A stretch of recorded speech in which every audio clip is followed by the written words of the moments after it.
शामनूर शिवशंकरप्पा यांच्या निधनाने अपार दुःख झाले आहे, अशा शब्दात विधान परिषदेचे सदस्य बोजेगौडा यांनी शोक व्यक्त केला।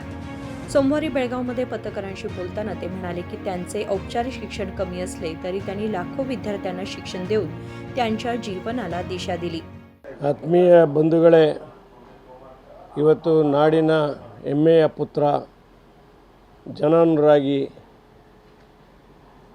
ಹಿರಿಯ ಸಂಸದೀಯ ಪಟು, 6 ಬಾರಿ ಶಾಸಕರಾಗಿ ಒಮ್ಮೆ ಪಾರ್ಲಿಮೆಂಟಿನ ಸದಸ್ಯರಾಗಿ ನಾಡಿನಾದ್ಯಂತ ಹೆಸರು ಮಾಡಿರ್ತಕ್ಕಂಥ ಜನೋಪಯೋಗಿ ಕೆಲಸಗಳನ್ನು ಸರ್ವತೋಮುಖ ಅಭಿವೃದ್ಧಿಯ ಕೆಲಸಗಳನ್ನು ಮಾಡಿರ್ತಕ್ಕಂಥ ಶಾಮನೂರು ಶಿವಶಂಕರಪ್ಪ ಅಗಲಿಕೆ ಇವತ್ತು ನಾಡಿಗೆ ಭಾಳ ನಷ್ಟ ಆಗಿದೆ।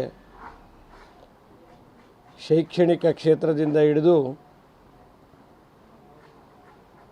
ಇಂಡಸ್ಟ್ರಿಯಲಿಸ್ಟ್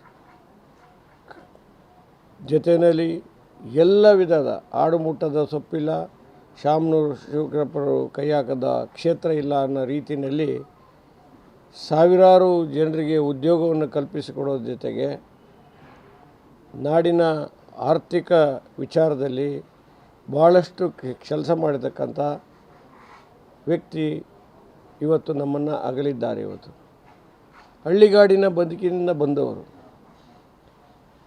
ಒಕ್ಕಾಲು ವಿದ್ಯೆ ಮುಕ್ಕಾಲು ಬುದ್ಧಿ ಅಂತ ನಾವು ಹೇಳ್ತೀವಿ। ಇವತ್ತು ಶೈಕ್ಷಣಿಕವಾಗಿ ಅವರೇನು ಅಂತ ಕಲೀಲಿಲ್ಲ, ಆದರೆ ಲಕ್ಷಾಂತರ ಮಕ್ಕಳ ವಿದ್ಯಾಭ್ಯಾಸಕ್ಕೆ ಸಹಕಾರಿಯಾಗಿದ್ದಾರೆ। ಕಾರ್ಖಾನೆಗಳನ್ನು ಮಾಡೋ ಮುಖಾಂತರ ಇವತ್ತು ಸಾವಿರಾರು ಜನರಿಗೆ ಉದ್ಯೋಗವನ್ನು ಕಲ್ಪಿಸಿದ್ದಾರೆ। ಲಕ್ಷ್ಮೀ ಫ್ಲೋರ್ ಮಿಲ್ಸ್ ಇರ್ಬೋದು, ಶುಗರ್ ಫ್ಯಾಕ್ಟ್ರಿಗಳಿರ್ಬೋದು, ಬೇರೆ ಬೇರೆ ಪ್ರೈಮರಿ ಎಜುಕೇಷನಿಂದ ಮೆಡಿಕಲ್ ಕಾಲೇಜಿನವರೆಗೆ ಶಿಕ್ಷಣವನ್ನು ಕೊಟ್ಟಿರ್ತಕ್ಕಂಥ ಕೀರ್ತಿಗೆ ಇವತ್ತು ಪಾತ್ರರಾಗಿದ್ದಾರೆ। ಎಲ್ಲ ನಮ್ಮ ಇವತ್ತು ಅಸಂಖ್ಯಾತ ಅಭಿಮಾನಿಗಳು, ಬಂಧುಗಳು, ಸುಮಾರು 3 ಜನ ಗಂಡು ಮಕ್ಕಳು, 4 ಜನ ಹೆಣ್ಮಕ್ಕಳು ಅಗಲಿದ್ದಾರೆ। ಅವರು ರೈತ ಕುಟುಂಬದಿಂದ ಬಂದಂಥವರು, ರೈತರ ಬದುಕನ್ನು ಅರ್ಥ ಮಾಡ್ಕೊಂಡಂಥವ್ರು।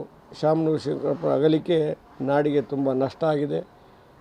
ಈ ಸಂದರ್ಭದಲ್ಲಿ ನಾವು ಹೇಳೋದಾದ್ರೆ ಇಷ್ಟೇ, ಇವತ್ತು ಅವರ ಕುಟುಂಬಕ್ಕೆ ಮತ್ತು ಅವರ ಅಭಿಮಾನಿಗಳಿಗೆ, ಸ್ನೇಹಿತರಿಗೆ, ಬಂಧುಗಳಿಗೆ ಭಗವಂತ ಇದನ್ನು ತಡ್ಕೊಳ್ತಕ್ಕ ದುಃಖವನ್ನು ಭರಿಸ್ತಕ್ಕಂಥ ಶಕ್ತಿಯನ್ನು ಕೊಡಲಿ, ಅವರಿಗೆ ಚಿರಶಾಂತಿಯನ್ನು ನೀಡ್ತದ್ದು। 94 ವರ್ಷ ಅವಿರತವಾಗಿ ಇಂಥ ಒಂದು ಆರೋಗ್ಯವಂತರಾಗೇ ಇದ್ದರು, ಮೊನ್ನೆವರೆಗೂ ಆರೋಗ್ಯವಂತರಾಗಿದ್ದು, ಇತ್ತೀಚಿನ ದಿನಗಳಲ್ಲಿ ಮಾತ್ರ ಅವರು ಹಾಸ್ಪಿಟ್ಲ್ ಸೇರಿದರು।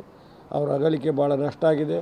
ಭಗವಂತ ಎಲ್ಲ ರೀತಿಯ ಅವರಿಗೆ ಆತ್ಮಕ್ಕೆ ಶಾಂತಿಯನ್ನು ನೀಡಲಿ ಅಂತ ಈ ಸಂದರ್ಭದಲ್ಲಿ ನಾನು भगवंताನಲ್ಲಿ प्रार्थಿಸ್ತೇನೆ।